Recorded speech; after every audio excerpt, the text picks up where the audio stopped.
And now we're going to talk about the moon very briefly. And you did already learn a little bit about the moon, or will, from your discussion for this week.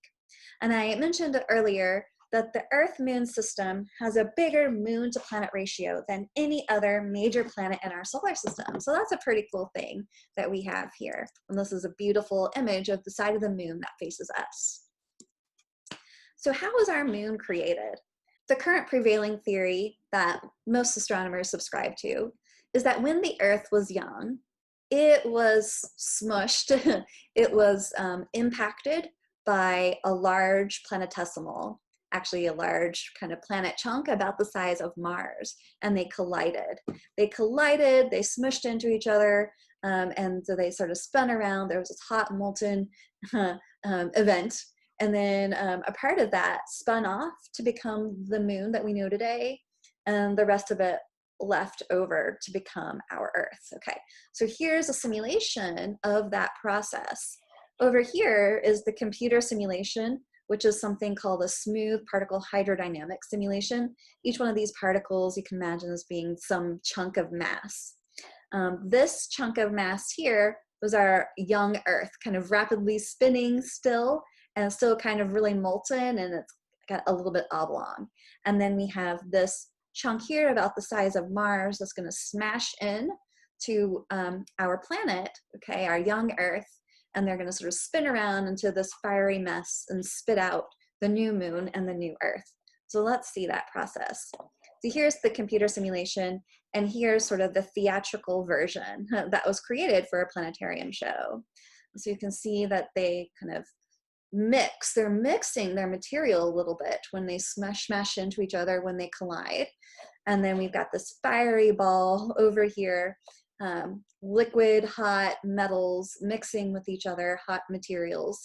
And then eventually they're going to spin off, and you're going to get the moon as we know it today and the Earth as we know it today. So the moon, and how does it compare in size to the Earth? Okay, the moon size and distance. The moon is about 30 Earth diameters away from us. Okay, so here's our Earth, here's the moon. You stack up 30 Earths between us and the moon. That's how far away it is from us. Okay, 30 Earth diameters away. The moon has a diameter that is 27% that of the Earth's. So in size, like size when we think about like, you know, the diameter, it's only about a fourth of the size of the Earth. So that's a pretty big moon. Okay, and the moon's mass is 1.23% that of the Earth. So it's large in size fairly for a moon, but the mass is not that substantial. So if we line up 4 moons side to side, that almost is just a little bit greater than our Earth's diameter. Now the moon has no atmosphere because its gravity is just too weak. It's too small, it's not massive enough to hold on to much of an atmosphere. So that means that the sky is always black except for you being able to see stars. So on our planet, the reason why it looks blue outside during the daytime is because the sun's light is entering into our Earth's atmosphere and it's being scattered around, and it sort of brightens up the day, brightens up the sky to keep us from seeing the background stars. But on the moon, if there's no atmosphere, then we can see the stars all of the time from the moon's surface. So here we have an astronaut on one of the Apollo missions, and here's the flag that they planted there. And since there's no atmosphere, there's nothing that can kind of like keep a flag afloat. There's no wind, so they have to put a pole there above the at the top of the flag in order to keep it unfurled and upright, so you can have this beautiful picture. Now the moon has a surface that has a lot of geological features. This is the side of the moon that faces us, and this is the side of the moon that we never see. So the moon is locked into a synchronous rotation with the Earth, such that we only ever see one side of the moon from the Earth. That's a pretty cool thing, I think. So here's the side of the moon that faces us, the side of the moon that we never see. You see, the side of the moon that we never see is a little bit brighter, and there's a lot of craters there compared to the side of the moon that faces us. So these dark regions are regions that we call mare. M-A-R-E. Mare is Latin for sea. And so early people thought that, you know, those dark patches that you see on the moon, that must be an ocean. There must be water on the moon, and we must be seeing an ocean. So that's why they're called mare to start with. But actually, we know that these mare are regions of ancient lava flow. A lot of early asteroid bombardment on the moon caused some upwelling of the material in the moon's interior, and that left some volcanic activity that filled in parts of the moon's surface. And so these regions are made up of a different type of material called basalt, which is a type of volcanic rock, and it's less reflective than the other surface of the moon. Okay, so we call these dark patches mare or maria, M-A-R-I-A, spelled like my name, which is plural for seas. And there's less cratering there because they've been filled in by lava flows. And then these white regions that are more reflective are called lunar highlands, and that's where we see a lot of these cratering happening. We just explained the difference between the lunar highlands and the dark colored maria. So what happens when we have a crater? You have an asteroid coming in from space, smushing the surface, making an impact.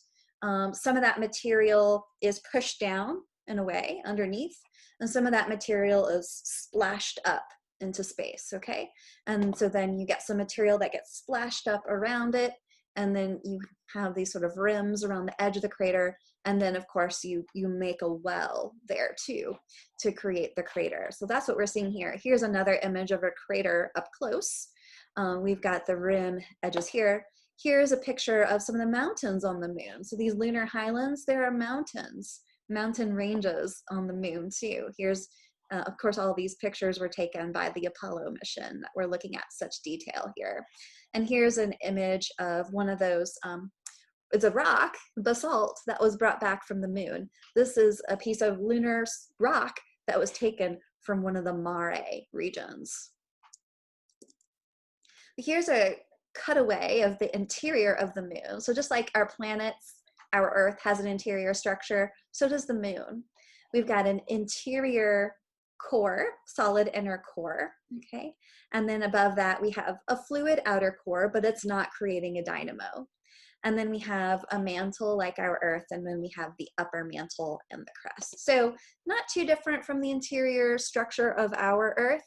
It's just that on the moon, it's a little bit too cold for there to really be much of motion of that liquid metal inside the moon's outer core to create a dynamo, and it's not really rotating rapidly enough. Now, you might have heard that the moon maybe has a little bit of water. Well, it has ice. It has water frozen up in ice at its poles. So here we've got the south pole of our moon, and we've got the north pole of our moon. And those blue specks, those are regions where there's ice near the poles. Okay, so how do you, and you see that that ice is inside craters. So what's happening? So at the poles, these parts of the moon don't get much sunlight. And at the bottom of some of these deep craters, the shadows are such that those parts of the crater are never going to experience light from the sun at all because of the constant shadows. And so then you can keep water kind of locked up there in ice inside some of these deep craters that are always in shadow regions at the north and south pole of the moon. So there is frozen water a little bit on the moon. Now, the Apollo missions helped us better understand planetary science. The space exploration with the Apollo mission was super cool, you know, but we're not going to spend time much talking about that or astronauts or anything like that, because we're focused on the science of space stuff, not necessarily on space exploration and, you know, how one gets into space. There were 6 Apollo missions that landed on the moon between 1969 and 1972. We've got Apollo 11s, 12, 14, 15, 16, 17, 13's missing here because it never landed on the moon. That was Apollo 13. had a malfunction on its way toward the moon and it had to come back to Earth. So on the Apollo 13 mission, the Captain Jim Lovell, who was manning the mission or part of the crew for that Apollo mission, I got to hear him speak one year at a fundraiser, and he talked for an hour and a half about the whole Apollo 13 mission and everything that they experienced and everything that went wrong. And it was really cool to hear him talk about it, because the only thing I really knew about Apollo 13 was watching the movie, if you've ever seen the movie Apollo 13.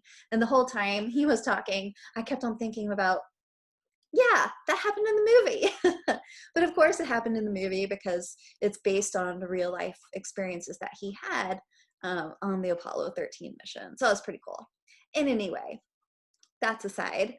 Together, all these 6 Apollo missions brought back 842 pounds of lunar material for us to study, and still those samples are still being studied today. Apollo 17 was truly, the last Apollo mission was truly a geological mission, really important to planetary scientists. One of the astronauts on that mission was actually a geologist and PhD in geology. And his name is Harrison Schmitt, and here he is performing some experiments on the moon. So it's a really cool thing about all the science and geology that we learned about the moon, which can be better applied to other moons and planets in our solar system too. Here we have a lunar map. The craters are given names, and also some of the mare are given names. They're really beautiful. This one here is called the Sea of Serenity. This one is called the Sea of Tranquility. And here are a couple of named craters as well. This is the crater Aristarchus up here, Copernicus, named for some people that we've already talked about, some scientists, astronomers we've already talked about this semester. And then over here is the same map, but it's picking out the landing spots for those Apollo missions. We have, most of them landed in the flat mare regions, but here Apollo 16 was the only mission that landed in one of the lunar highlands. And of course they were always doing experiments on the moon. In some of the later missions, they actually brought along a little rover that they could get in, a car kind of thing, and they could drive around to better collect samples and do experiments too.